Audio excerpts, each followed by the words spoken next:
to your brain on air. The program will begin shortly. Enjoy. Slušate svoj mozak uživo, program će uskoro početi, uživajte.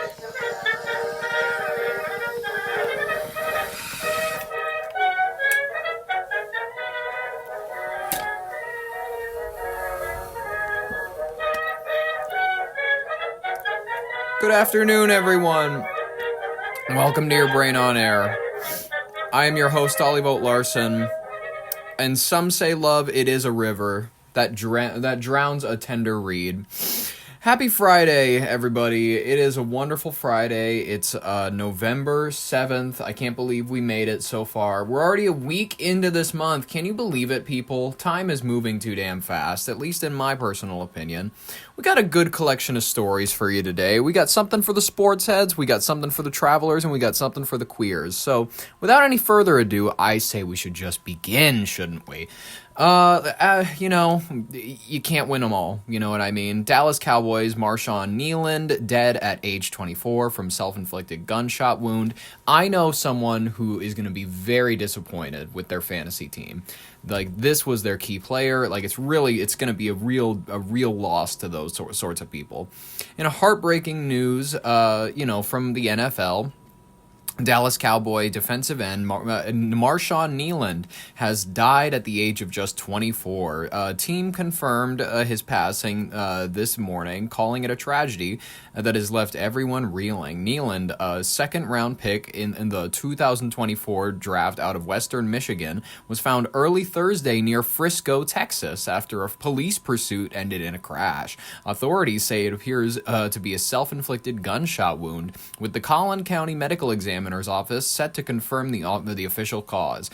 This comes just days after Kneeland scored his first NFL touchdown and blocked punt recovery in Monday's loss to the Cardinals, making his death just that more devastating. All right, let's break down what happened. According to the Texas Department of Public Safety and Frisco Police, it started around 10:30 p.m. Wednesday with a traffic stop attempt on the Dallas North Tollway. Kneeland's vehicle evaded officers, leading a short chase before he crashed near Warren Parkway and fled on foot. As police searched the area with drones and canine units, they learned that he had expressed suicidal thoughts. Around 11:40 p.m., Plano officers checked on a welfare call at his home but couldn't reach him. By 1:31 a.m., he was located deceased nearby. The investigation is ongoing, but officials are treating it as a possible suicide with no foul play to be expected. Kneeland burst onto the scene with raw talent and heart. From Grand Rapids, Michigan, he racked up 57 tackles and 4.5 sacks in his senior year at Western Michigan, earning him second-team All-MAC honors. In 18 games with the Cowboys, 4 starts, he notched 26 tackles, 4 QB quarterback hits, and a memorable score against Arizona. His agent, Jonathan Presley, remembered him as a, quote, hopeful kid with a dream. God, that's the most basic shit have you ever heard. But like, every sports person was like, I was just a kid with a dream. Kid with a dream. That's how, guess what, bitch? Everybody starts out as a kid with a dream. If you've ever been alive as a person, you have been a kid at one point, and I'm sure you've dreamt about something, who poured everything into what he was passionate about. Good for this kid. Tragically, he lost his mother, Wendy, suddenly before the draft, and wore her ashes in his necklace. Oof, that's a sign that he didn't take it too well. A quiet tribute to the woman who shaped his drive. Look, looking at his photos, this man did not appear the most, mentally well. His hair was absolutely disheveled. The face paint is bizarre and warrior-like. And I understand that's part of the whole appeal and whatever, and I'm not judging his whatever. I'm not judging the guy. The Cowboys' statement hit hard. Marshawn was a beloved teammate and a member of our organization. Our thoughts and prayers are with his girlfriend, Catalina, his family, and friends, the NFL echoed, offering consoling resources, saying they were deeply saddened. Western Michigan coach Lance Taylor called him a remarkable young man whose leadership, energy, and smile were infectious. Well, Good for them. Kneeland's story is a gut punch, folks, reminding us that even in the spotlight of pro sports, mental health battles can rage silently. Let's go ahead to a clip from ABC News. Damn it. Dallas Cowboys' There we go. Marshawn Kneeland was just 24, and just 3 nights ago celebrating on the field, scoring a touchdown on Monday Night Football. Tonight here, his alarming final hours before authorities say he took his own life. Here's Will Reeve. It was just 3 days ago on Monday Night Football. 24-year-old Dallas Cowboys defensive end Marshawn Kneeland scoring a touchdown. Into the end zone, and a touchdown! Recovering a blocked punt in the end zone, celebrating with his teammates. Kneeland, the touchdown! Tonight, his story ending in tragedy. Authorities say he led police on a chase in Texas and was later found dead from a self-inflicted gunshot wound. My question I have is what was he hiding? You don't run from the cops because you have nothing to hide exactly. Anyways, whatever. Officials say Kneeland fled from a traffic stop shortly after 10:30 last night, sparking a pursuit through the city of Frisco. Troopers losing sight of his vehicle, finding it minutes later crashed and abandoned on Dallas Parkway. Officers launching a search for Kneeland using drones and a police canine, as loved ones reportedly warned authorities of a potential crisis unfolding. We're talking to the girlfriend. She's trying to call his agent, so we're trying to get him to call him first. But she's saying he is armed and has a history of mental illness, and her quote was, "He will end it all." About 3 hours later, authorities finding Kneeland's body. Kneeland was a second-round pick out of Western Michigan in 2024. Sucks, dude. He had been open about his struggles over the loss of his mother, who had dreamed her son would make it to the NFL, but died suddenly just 2 months before he was drafted. Yeah, but you made it! You made it! You made it! You made Mom proud! Come on, you fucked it all up now! Come on! It still is. I still go through it from time to time. Still from time to time, fucking think of her, he's just as eloquent and literate as most fucking sports heads that you see coming out with a fucking football scholarship. It's it's fucking crazy. He's got the football jaw and everything. And yet, by the way, you know exactly what I say. And when I say the football jaw, every football player's got it. It's the football jaw that makes their head look a little square. It's not anything bad. I'm just saying it's the facts. It's whatever. He's like, oh, it fucking, I gotta think about it now and then. Big downside. That's not, I hate this, man. Kneeland kept his mother's memory close every day, wearing a necklace holding her ashes. This right here, man. Got her ashes. You can zoom in on that. Her birthday. It's so nice, man. Jesus David, Christ, no word yet from dude. authorities as to why Kneeland was allegedly fleeing that traffic stop. And tonight, if you or someone you love is suffering from thoughts of suicide, you can call or text the National Lifeline at 988. David. Well, okay, folks. Yeah, you can go do that if you feel like, doing something bad to yourself. This really sucks. I'm hoping that this isn't another situation similar to the wrestler that killed his family, where, people are coming out, they're doing in memoriam posts, there's, kids that are celebrating his memory, like Kobe, even though, he had the rape conviction and shit like that back in 2003 or so. There's, every Kobe fan will put their fingers in their ears and go la la la la la if you mention. You know what I mean? It's just uncomfortable nowadays to be a sports head because, if your person gets smacked in the head enough, who knows, they could go crazy one day. He has apparently had issues for a while. People knew this about him. I don't know that he was the type of person that we should have been, putting at the front of, when you sign somebody to the NFL and you sign somebody to your team, they kind of take on the image of your team. They kind of represent the league. They represent national football in general. I would say you want steady-headed individuals, not people where, mommy died and then suddenly, I don't know, according to their girlfriend, they've talked about he will end it all, and he's talked about it before. I don't think you want those types of wackos on your team. I'm just sorry.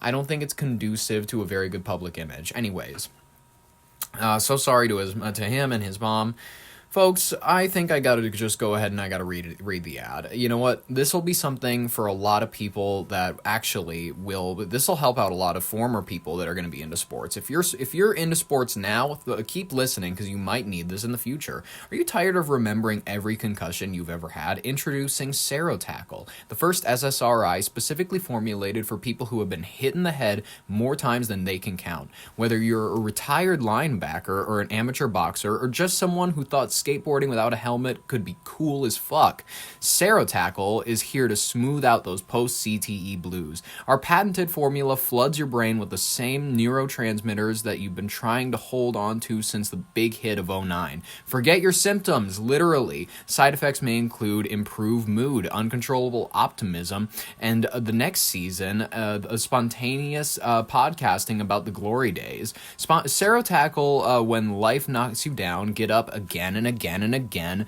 At least you feel okay for now. Ask your doctor, and he'll say it's probably right for you. Use code YBOA for your first dose for free. There you go. Folks, thank you so much. Tackle, SSRIs. Another side effect they wanted me to mention was uncontrollable urges in relation to firearms. But we're going to talk about that later. You know what? The NRA has specifically, that it's court-martialed. We're not allowed to mention that as one of the side effects. You know what? Redact that. Forget it. We have another story to get to anyways. The United States government shutdown has triggered massive air travel disruptions, folks. Okay, here we go. Starting today, November 7th, 2025, the federal government shutdown is grounding 1 in 10 flights at America's 40 busiest airports. And the FAA just issued the emergency order slashing capacity by 10%. Think JFK, LAX, Atlanta, Chicago, O'Hare, because there's simply not enough air traffic controllers to keep the planes moving safely. If you're flying this weekend, your itinerary just got a lot more uncertain. I'm just going to tell you that. The shutdown now in its third, odd week, you know what I mean? We're getting fucked here pretty bad, has furloughed or forced unpaid leave on thousands of non-essential FAA staff. But here's the kicker. Air traffic controllers are essential. They're still working, but without paychecks. Morale is tanking, sick outs are spiking, and veteran controllers are retiring earlier rather than working for free. The FAA says that staffing at key towers is down 15 to 20%, triggering the cuts to avoid mid-air close calls. Delta, American, United, they're all complying, axing hundreds of daily flights. That means canceled routes, packed alternate flights, and delays rippling nationwide. The pain hits over 24 states from coast to coast. Travelers are facing rebooking fees, misconnections, and hotel bills, while cargo delays are snarling holiday shipments. The airline's message, it gets worse every day Congress stalls, folks. Lawmakers are in deadlock over border security funding and disaster relief. Classic shutdown gridlock. The White House says that the deal could come, quote, any day, but insiders call that optimistic. It's probably not going to happen. Until paychecks resume, the FAA warns that reductions could climb up to 20% by next week. Bottom of the line, if you're flying soon, check your flight now. Pack, patience, I would say, as like a carry-on, and pray that your pilots, they are interested in showing up. The skies will not clear until Washington does. Let's go to ABC News. We begin tonight with the breaking news, the growing chaos facing millions of airline passengers across this country. Major airlines, including Delta, United, and American, already canceling hundreds of flights because of the government shutdown, now day 37. The FAA is taking extreme measures, ordering flights be cut by up to 10% at 40 major airports across this country, including New York City, Chicago, Los Angeles. Well, shit. This government shutdown, the longest in U.S. history. Air traffic controllers now dealing with no pay, their second paycheck with zero. Passengers scrambling to make last-minute changes, of course, concerned whether their flight will be canceled too, concerned about being stranded. Also breaking at this hour, a federal judge tonight ordering the Trump administration to fully fund November food benefits, SNAP, for 42 million Americans by tomorrow. ABC's Rachel Scott leading us off tonight. Tonight, a mad scramble for passengers at airports across the country before airlines start canceling thousands of daily flights. The Trump administration says to ease the strain on air traffic controllers from the government shutdown. I was able to get on the flight early before some of the delays started, so I'm just getting home before it happens. I'm so glad I'm flying out today. How stressful is it for you as a traveler? Stressful.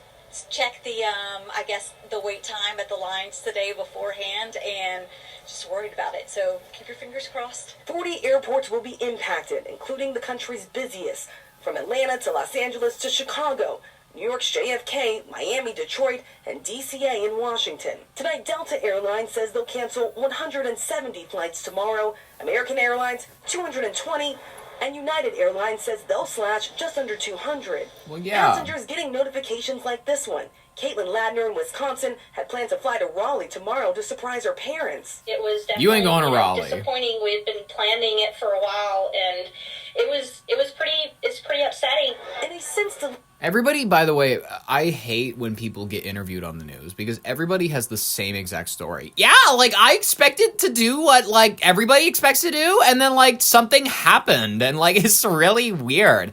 Nobody has an interesting original take. Everybody is just the same. It's a white girl who wanted to go visit her parents. It's someone who's, like, traveling for college. It's someone who's, like, yeah, like, it's really weird. I wanted to fly back to, what's it called? But, like, we got delayed, and now I'm stuck in Provo, Utah. It sucks. You know what I mean? Like, hotels are expensive here. I'm surrounded by fucking Mormons. That's the issue. I don't know. No one. Whatever. I'm just bored when people don't have anything original to say. deleted social media post the CEO of Frontier Airlines with this stark message, writing, "If your flight is canceled, your chances of being stranded are high, so I would simply have a backup ticket on another airline."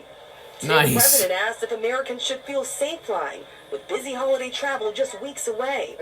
Don't feel safe flying, folks. If you have to travel for Thanksgiving, you ain't going. You're not going. You're not going. If you're supposed to travel at all for Thanksgiving, get in a car. That is the only way that you're going to be. If you try to fly, guess what happens? That person who is being forced to fly your fat ass all the way to, I don't know, St. Louis, Missouri, that poor person who is just like, I should be hanging out with my family. I'm essential worker. I'm forced to get over here. I'm forced to fucking show up. And then guess what? Air traffic control, they're going to start getting silly with it, and they're just going to start ramming planes into each other. And then they're just going to go like, what do you expect us to do? You make us work 48-hour shifts. What do you this is, none of our coworkers will show up, so we have to pick up the slack. It's ridiculous. I'm just saying, travel in the sky is going to collapse. If you have anywhere to go within the next few months, I would recommend don't do it. You will be careening into the side of a mountain before you know it. I'm just letting you know. That's not going to go very well for you. Are they cutting? Yeah, fair question. As Sean Duffy announced, they're cutting in certain areas 10%. 10%. They want to make sure it's 100% safe. That's why they're doing it.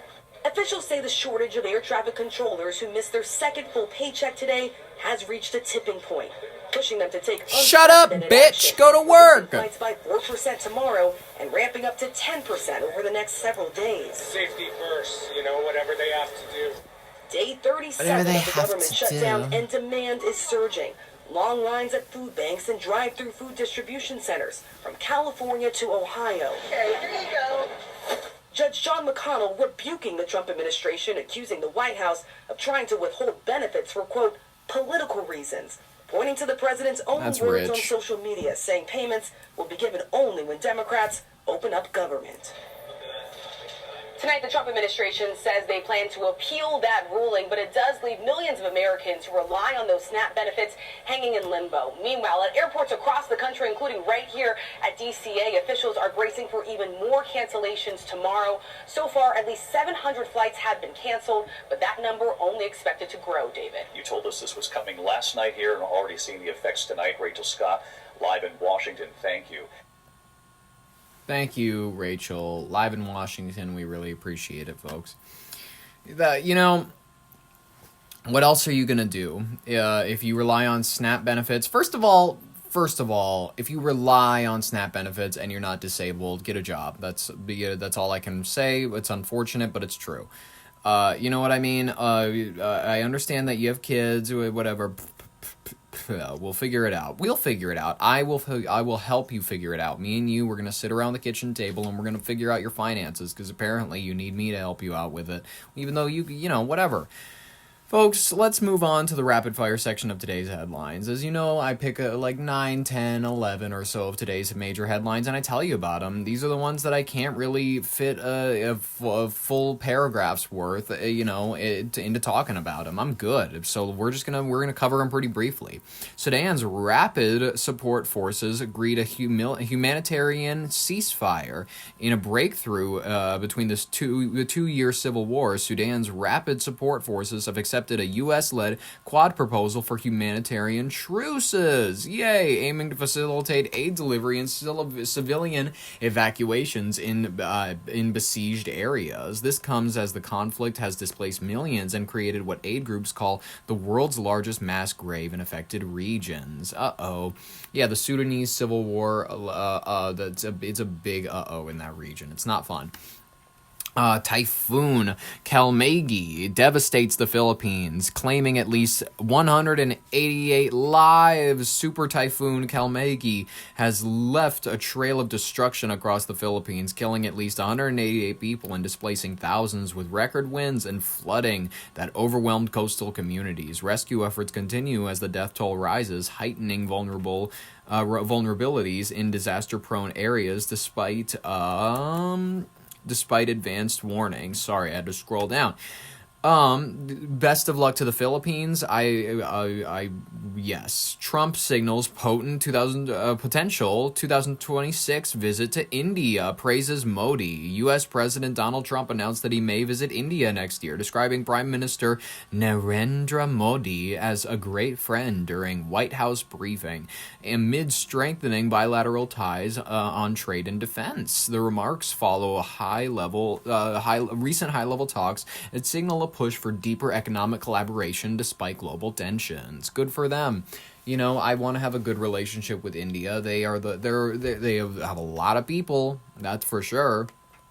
Boeing reaches $1.1 billion settlement in 737 MAX crash case. Boeing has agreed to pay $1.1 billion to resolve a 2018 Lion Air 737 MAX crash lawsuit, including fines, victim compensation, and safety investments, averting a trial amid ongoing scrutiny of the aircraft's design flaws. The settlement marks a key step in restoring the trust model, in which has faced multiple groundings. These people, Boeing, they'll have me killed if I say too much. So I'm not going to focus on them too much. Tower collapses in South Korea, kills one, traps six. A 60-meter tower crumbled during a demolition at a decommissioned power plant in Ulsan, South Korea, killing at least one worker and trapping 6 under rubble, prompting massive rescue operations. Officials are investigating safety lapses on site as the incident adds concerns over the industrial accident rates in the country. I've heard that South Korea has some pretty big issues with that because they don't have OSHA like we do.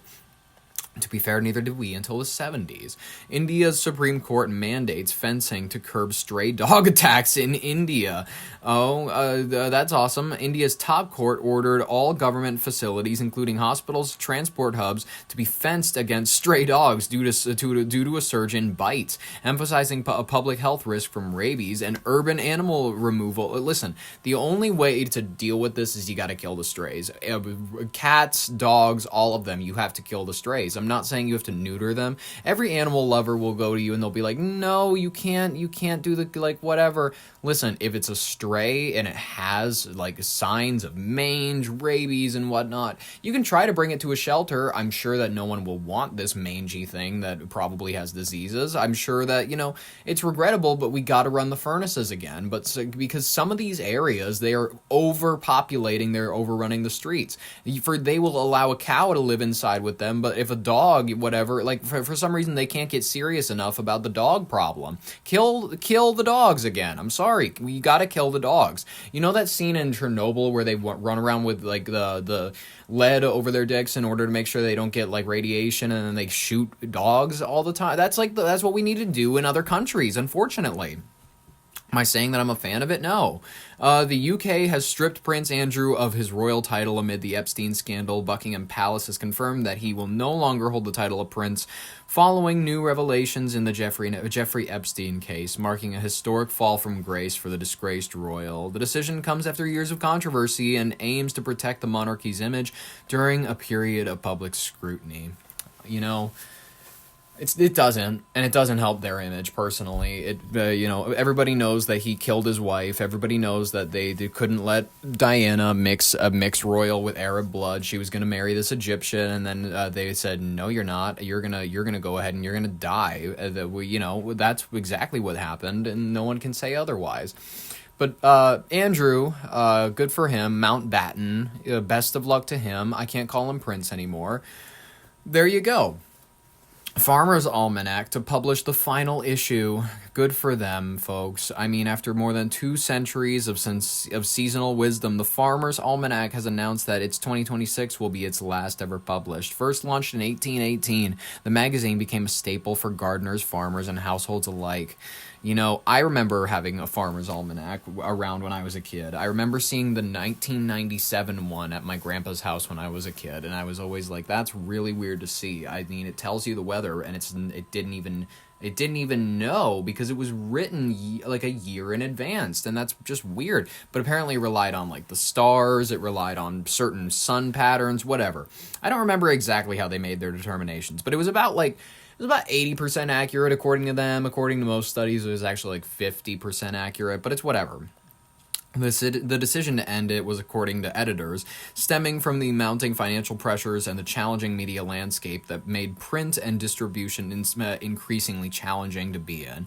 In a farewell message titled A Fond Farewell, the team encouraged readers to carry the spirit of the almanac forward, planting when the daffodils bloom, watching for a red sky at night, and passing along the wisdom for future generations. Although the print and online versions will cease, the legacy of the 208-year-old tradition lives on in the memories of its readers. Yes, it does. Really, really does, folks. Ferris wheel has collapsed in a Bolivian fair, injuring over 10. A Ferris wheel malfunction has collapsed at a fair in Santa Cruz de la Sierra, Bolivia, injuring more than 10 people and sparking chaos among attendees, with authorities probing maintenance failures and the accident having renewed calls for stricter safety regulations at public amusement events across Latin America. Yeah, you think that shit like this only happens in third world countries? Go to a state fair. By the way, they have third worlders operating the machinery most of the time at these places. So it's a woman in a burqa who, after the device that you're riding, after it falls apart and crushes you among 2 fucking 50-foot tall pieces of metal, and you're smashed and your body is literally eviscerated to the point where there's nothing left, that woman in a burqa who was operating the fucking thing is gonna run. She's gonna open the gate and she's gonna run away. There's videos online that you can see these people do that, and it's ridiculous. If you think this only happens over there, you're wrong. It's not true. All right, folks, we're going to run into our third story because it's a bit of a big one. We have to be honest. When the Supreme Court does some silly things, or when they are on the precipice of doing some silly things, we got to talk about it. Because quite frankly, the issue of Obergefell v. Hodges is a complicated one. I find it to be a decently decided law on the context of, we will allow marriage in the context of legal unions, all of that sort of stuff. I'm not really in favor of legal unions for straight people at all either. I'm kind of in the sense where I believe that marriage really only matters to the people who think that marriage matters. I'm not in favor of tax breaks for the married. I'm not in favor of those sorts of... I've looked into these sorts of policies and I find them to be ridiculous. The idea that because 2 people decide to unionize themselves before the state and then take on an immense risk of separation, getting fucked with alimony, it's a ridiculous system that I've never found myself to be appealed to in any sense. I don't think that the government should be involved in marriage whatsoever. I don't think that it's useful. So if anything, I think churches, and this is going to be a complex thing, this is where some liberal people may get mad at me, I think a church has every right to deny unionizing a same-sex couple if it goes against their doctrine. And a lot of people will hear that and they're going to go, well, you are a homophobe or whatever. And I'm like that. I will say to you, why would you even want to be unionized at a church that does not believe that your union is a real union? Why would you want to be approved by the very people that think that your union it goes against the word of God? Just saying, even when I was like thinking of gay marriage and whatnot, and even when I was like before I got engaged to a female, and I had the open idea of like maybe I'll get married to a guy one day, I never had the idea of like, well, if those fucking Catholics don't let me get married in their church and they don't let me yas queen all over the fucking baptism area. I never understood that need for them to shove their sort of like, not only do you have to live with our community, you have to live with gay people on your block, you have to live with us around you. Not only do you have to ingratiate us into society, which by the way is just the basic human right thing to do, but you also have to be comfortable with our culture. You have to be comfortable with our union in your religious institution. You have to be comfortable with us raising kids in your church. You have to be comfortable with all of that sort of stuff. I never understood wanting to be accepted by people who you know you're not going to gain acceptance from. It's always been a losing argument to me. If you're a gay Catholic and you're like fighting your local clergy in order to get married in that church, give it up. Give it up and go get married to Go get married to Clarence at I don't know Clarence at the city hall. Why do you need Bishop Tom to you? Why do you need his blessing? Why do you need these people hate you? They think that you're committing a grave act of sin. I'm just saying, why would you want them to like look at you passive aggressively the entire time that you permeate their church with your sin? Why would you want that? I never understood that. It's like personally from my perspective as a person where I can see it from the gay angle and I can see it from the religious angle. I never understood from the gay person's angle, like, oh yeah, of course I want to be accepted by my community and whatnot. If your community believes your behavior to be a sin, if your community is if your religious community has certain buy-ins where your religious doctrine says you're not allowed to perform homosexual acts. You can feel however you want. Most religious people will tell you this. You can feel however you want. You just cannot do these acts. I never understood wanting to live in a community like that. Wanting to live in a community where your desired acts will be looked upon, ingracefully or as sin. It's ridiculous to me that they would try to find acceptance in a community that's obviously it's like going to Iraq, Iran, and not expecting to be thrown off a building. You know what I mean? Going to Hamas, or like being a queer for Palestine and going to one of these countries and going like, we're gonna have a gay wedding, but it's going to be the Islam edition. That's not happening. I'm sorry, it's not happening. They don't try to force this on the Middle Easterners nearly as hard as they do on the Christians, I've noticed. Like, half the time, it's these people trying to get married in a gay church. They're trying to get gay married in, like, a Catholic Union church, but they're not going for at, like, a mosque. Well, like, what are we doing? Honestly, if we're gonna be trying to force it on the religious community, I want to force it on every religion. Scientology should be endorsing same-sex unions. You know what I mean? It's whatever. Folks, today the Supreme Court is deciding whether to take up a case that could overturn Obergefell v. Hodges, a 2015 ruling that made same-sex marriage legal nationwide. The petition comes from Kim Davis, the Kentucky clerk who went to jail in 2015 for refusing to issue a marriage license to gay couples. That's certainly, she's got her morals. Good for her. She's back, asking the justices to declare Obergefell egregiously wrong and to give public officials a religious exemption. Not public officials. I don't see exactly why you would need an exemption. Religious officials, sure. Religious officials are exempt from this shit from the get-go, I thought. In the sense where it's like, yeah, if Catholics don't want to unionize a same-sex marriage, they shouldn't have to. No matter what state you're in. I feel like that's just that's normal. That's perfectly normal. Whatever. What were we saying? She is back asking these fuckers to be like, hey, this is wrong. The court's private conference is happening right at this moment, November 7th, 2025. If 4 justices say yes, we're looking at a 2026 showdown. Overturning isn't a fantasy. If we currently have a 6-3 conservative court that already killed Roe v. Wade in 2022, as many people remember, and whatnot. Justice Thomas and Alito openly hate Obergefell. Thomas called it erroneous, and in his Dobbs opinion, 10 states have passed resolutions urging reversal, and groups like the Liberty Council are betting on originalist rewrite of the 14th Amendment. The argument, marriage isn't in the Constitution, and histories and tradition, so states should be able to decide. Why it's unlikely, though? Here, let's have a reality check. Experts say reversal is a long shot. Only 2 to 3 justices, Thomas, Alito, maybe Gorsuch, I don't see that one, honestly, are thought to want it gone. Chief Justice Roberts guards the court's image like a hawk, and Justice Kavanaugh and Barrett both have signed Obergefell as having concrete reliance interests. 800,000 marriages, hundreds of thousands of kids, a decade of legal certainty behind it. So they're saying that, yeah, even if we wanted to touch it, there's nothing that we could do about it. Public support sits at around 70%, including half of Republicans. Even if the court took the case, the 2022 Respect for Marriage Act guarantees federal recognition of existing unions. Chaos without a fifth vote, it's not going to happen, people.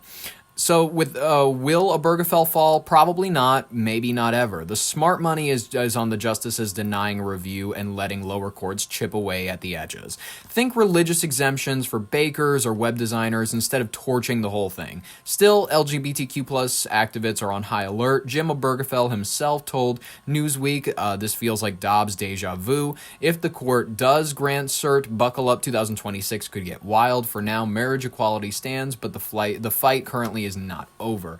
Let's see this clip from the Associated Press. A call to overturn the landmark Supreme Court decision legalizing same-sex marriage nationwide is on the agenda Friday for the justices' closed-door conference.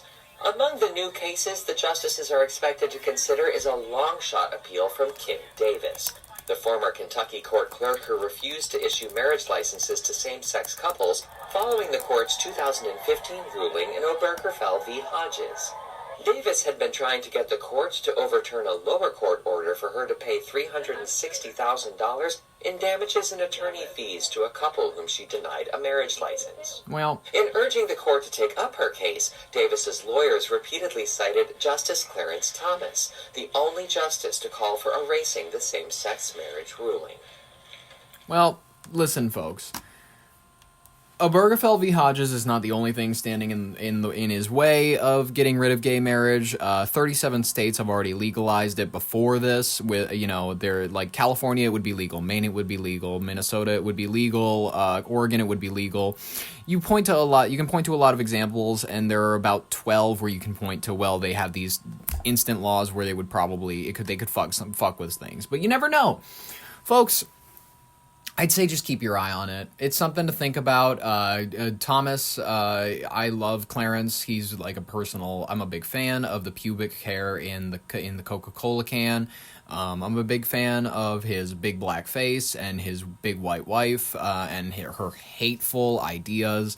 He's probably my favorite justice on the Supreme Court, except for I'm not even gonna lie to you. Amy Coney Barrett's pretty cool, or oh man, who's the other one? I'm trying to think of. Who is the one black lady that was just appointed? I forget her name. Ketanji Brown Jackson. Yes, she is. She's a weirdo who prounces around. On a Broadway stage, and she is silly and parodic, but she's the first black girl on the Supreme Court, and I like her.